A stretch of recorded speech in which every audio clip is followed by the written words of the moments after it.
Hello brother and sisters, ದೇವರ ನಾಮಕ್ಕೆ ಸ್ತೋತ್ರ. ಇವತ್ತು ನೀನ್ ದೇವರನ್ನ ಎಷ್ಟು ಪ್ರೀತಿಸ್ತಾ ಇದೆಯಾ ಅನ್ನೋದ್ರ ಮೇಲೆ ನಿನ್ನ ನಂಬಿಕೆಯನ್ನು ಪರೀಕ್ಷೆ ಮಾಡೋದಾದ್ರೆ,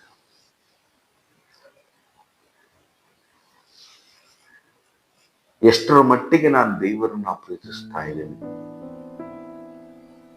ನನಗೂ ದೇವರಿಗೂ ಇರುವಂತ ಸಂಬಂಧ ಅದು ನಿಜಾನ ಇಲ್ವಾ, ಯಾವುದೋ ಒಂದು ಸಮಾಜಕ್ಕೆ ಒಳಪಟ್ಟು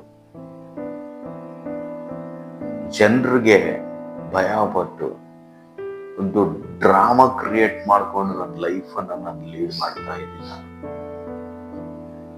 ನೋಡಿ, ಅಬ್ರಹಾಮನ ನಂಬಿಕೆಯನ್ನ ದೇವರು ಪರೀಕ್ಷೆ ಮಾಡಿದಾಗ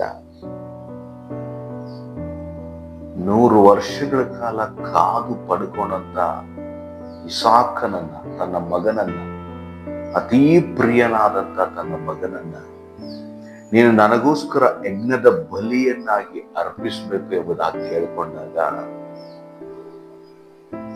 ಅಬ್ರಹಾಮನು ಒಂದು ಕ್ಷಣನೂ ಆಲೋಚನೆ ಮಾಡಲಿಲ್ಲ. ತನ್ನ ಮಗನನ್ನ ಬಲಿ ಕೊಡೋದಕ್ಕೆ ಸಿದ್ಧ ಆಗ್ತಾನೆ. ಯಜ್ಞದ ಹೋಮವನ್ನ ಸಮರ್ಪಿಸೋದಕ್ಕೆ ಸಿದ್ಧ ಆಗ್ತಾನೆ.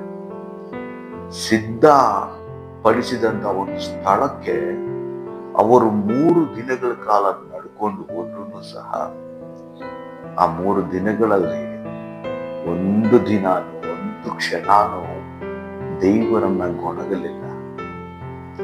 ನೋಡು, 100 ವರ್ಷ ನಾನು ಪಡ್ಕೊಂಡು ಕಾದು ಪಡ್ಕೊಂಡಂತ ಮಗ, ದೇವರೇ ಕೊಟ್ಟಂತ ಮಗನನ್ನ ಇವತ್ತು ಅವರೇ ಬಲಿಯನ್ನ ಅರ್ಪಿಸು ಎಂಬುದಾಗಿ ಕೇಳ್ತಾ ಇದಾರಲ್ಲ ಎಂಬುದಾಗಿ. ಇನ್ನೊಂದು ಪ್ರೀತಿನ ನಿಮ್ಗೆ ಹೇಳ್ತೇನೆ, ತಿಳ್ಕೊಳ್ಳಿ. ಇಸಾಕನು ಕೇಳ್ತಾನೆ, ಅಪ್ಪ, ಬಲಿ ಯಜ್ಞವನ್ನ ಅರ್ಪಿಸೋದಕ್ಕೆ ಕುರಿ ಎಲ್ಲಿದೆ ಎಂಬುದಾಗಿ. ಅಂದ್ರೆ ಇಸಾಕನಿಗೆ ಒಂದು ಜ್ಞಾನ ಇದೆ. ಅವನ್ ಚಿಕ್ಕ ಹುಡುಗನಾದ್ರೂ ಕ್ವಶನ್ ಮಾಡೋಷ್ಟು ಜ್ಞಾನ ಅವನಿಗಿದೆ. ಆದ್ರೆ ಬಲಿ ಕೊಡಬೇಕಾದ್ರೆ ಅಷ್ಟು ಕಟ್ಟಿಗೆಗಳನ್ನ ಜೋಡಿಸಿ ಆ ಕಟ್ಟಿಗೆಗಳ ಮೇಲೆ ಅವನನ್ನ ಮಲಗಿಸಿ ಅವನ ಮೇಲೆ ಮೊಚ್ಚನ್ನ, ಒಂದು ಕುಡುಗೋಲನ್ನ ಎತ್ತುವಾಗಲೂ ಇಸಾಕನೊಂದು ಮಾತು ಕೇಳಲಿಲ್ಲ. ಹಾಗಾದ್ರೆ ಆ ಯಜ್ಞದ ಕುರಿ ನಾನೇನಾ? ಬಲಿ ಆಗ್ಬೇಕಾಗಿದ್ದು ನಾನೇನಾ? ನೀನ್ ಬಲಿ ಕೊಡ್ತಾ ಇರೋದು ನನ್ನನ್ನೇನಾ ಎಂಬುದಾಗಿ ಅಬ್ರಹಾಮನನ್ನ ಕ್ವಶನ್ ಮಾಡಲಿಲ್ಲ. ಕಾರಣ ಗೊತ್ತಾ? ಅವನಿಗೆ ಅಬ್ರಹಾಮನಿಗಿಂತ ಯೇಸು ಕ್ರಿಸ್ತನ ಮೇಲೆ ಪ್ರೀತಿ.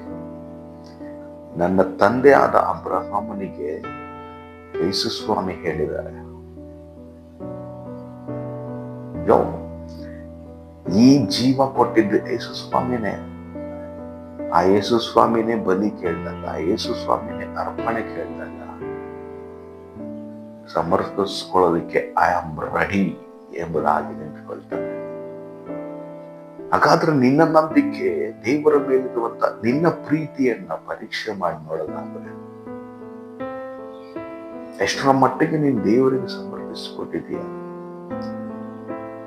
ಎಷ್ಟರ ಮಟ್ಟಿಗೆ ನಿನ್ನನ್ನ ನೀನು ಬಲಿಯಾಗಿ ದೇವರಿಗೆ ಅರ್ಪಿಸ್ಕೊಳ್ತಾ ಇದೀಯ? ಅಂದ್ರೆ ನೀನು ಸತ್ತೋಗುವಂತಲ್ಲ, ನಿನ್ನ ಸಮಾಜದ ದೃಷ್ಟಿಯಲ್ಲಿರುವಂತ ನಿನ್ನ ಪಾಪದ ಗುಣಗಳಿಂದ ಸತ್ತೋಗಿ ನೀನು ಯಾವುದನ್ನ ಅತಿಯಾಗಿ ಪ್ರೀತಿ ಮಾಡ್ತಾ ಇದೆಯಾ? ಹುಡುಕತನ ಆಗಲಿ, ಜೂಜಾಟ ಆಗಲಿ, ವ್ಯಭಿಚಾರ ಆಗಲಿ, ಕಳ್ಳತನ ಆಗಲಿ, ನಿನ್ನ ಜೀವನದಲ್ಲಿ ಯಾವುದು ಹೆಚ್ಚಾಗಿ ನೀನು ಪ್ರೀತಿಸ್ತಾ ಇದೆಯೋ ಅದನ್ನ ಬಲಿ ಕೊಡೋದಕ್ಕೆ ನೀನು ಸಿದ್ಧ ಇರೋದಾದ್ರೆ, ದೇವರು ಖಂಡಿತ ನಿನ್ನ ಪ್ರೀತಿಸ್ತಾ ಇದ್ದಾನೆ. ಪ್ರಿಯ ಸಹೋದರನೇ, ಸಹೋದರಿಯ, ದೇವರ ದೃಷ್ಟಿಯಲ್ಲಿ ನೀನು ಎಷ್ಟರ ಮಟ್ಟಿಗೆ ಬೆಳಿಬೇಕು ಅನ್ನೋದನ್ನ ನಾನು ಹೇಳ್ತೇನೆ. ದೇವರು ನಿಜವಾಗಲೂ ಬಲಿಯನ್ನ ಕೇಳೋನಾಗಿದ್ದರೆ, ನಿಜವಾಗಲೂ ತನ್ನ ಮನುಷ್ಯರನ್ನ ಬಲಿಯನ್ನ ಅರ್ಪಿಸಿಕೊಳ್ಳೋನಾಗಿದ್ದರೆ, ಅಬ್ರಹಾಮನೇ ಈಗಲೇ ಈ ಕ್ಷಣನೇ ನಿನ್ನ ಮಗನನ್ನ ಬಲಿ ಕೊಡು. ಎಲ್ಲೋ 3 ದಿನಗಳ ಕಾಲ ನಡ್ಕೊಂಡು ಹೋಗಿ ಅವನು ಬೆಟ್ಟದ ಮೇಲೆ ಸಮರ್ಪಿಸು ಅಂತ ಹೇಳ್ತಾ ಇರ್ಲಿಲ್ಲ. ಈಗಲೇ ಈ ಕ್ಷಣನೇ ನಿನ್ನ ಮಗನ ಬಲಿ ಕೊಡು ಎಂಬುದಾಗಿ ಕೇಳ್ತಾ ಇದ್ದ. ಆದರೆ ನಮ್ಮ ದೇವರು ಪ್ರೀತಿ ಸ್ವರೂಪರು, ಯಾವತ್ತು ಬಲಿಯನ್ನ ಕೇಳುವಂತವನಲ್ಲ. ಹಲ್ಲೆಲೂಯ.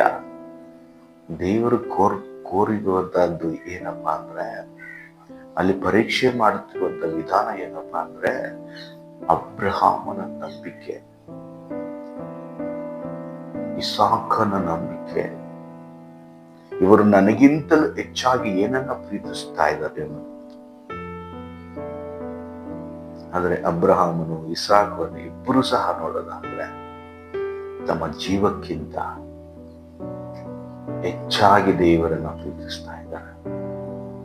ತಮಗಿರುವುದೆಲ್ಲವನ್ನ ಸಮರ್ಪಿಸೋದಕ್ಕೆ ಸಿದ್ಧ ಆಗಿ ನಿಂತುಕೊಳ್ಳುವಂತ ನಂಬಿಕೆ, ಸಿದ್ಧ ಆಗಿ ನಿಂತುಕೊಳ್ಳುವಂತ ಪ್ರೀತಿ ತಂದೆ ಮತ್ತು ಮಗನಲ್ಲಿ ನಾವು ನೋಡುತ್ತೇವೆ.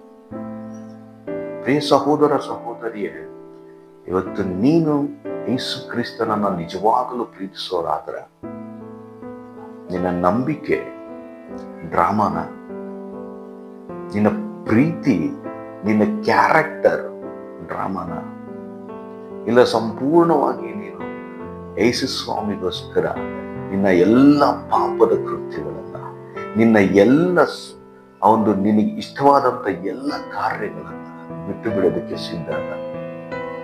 ಯೇಸು ಸ್ವಾಮಿ ನಮ್ಮಲ್ಲಿ ಪರೀಕ್ಷೆ ಮಾಡ್ತಾ ಇದ್ದಾರೆ. ಹಲ್ಲೆಲೂಯ.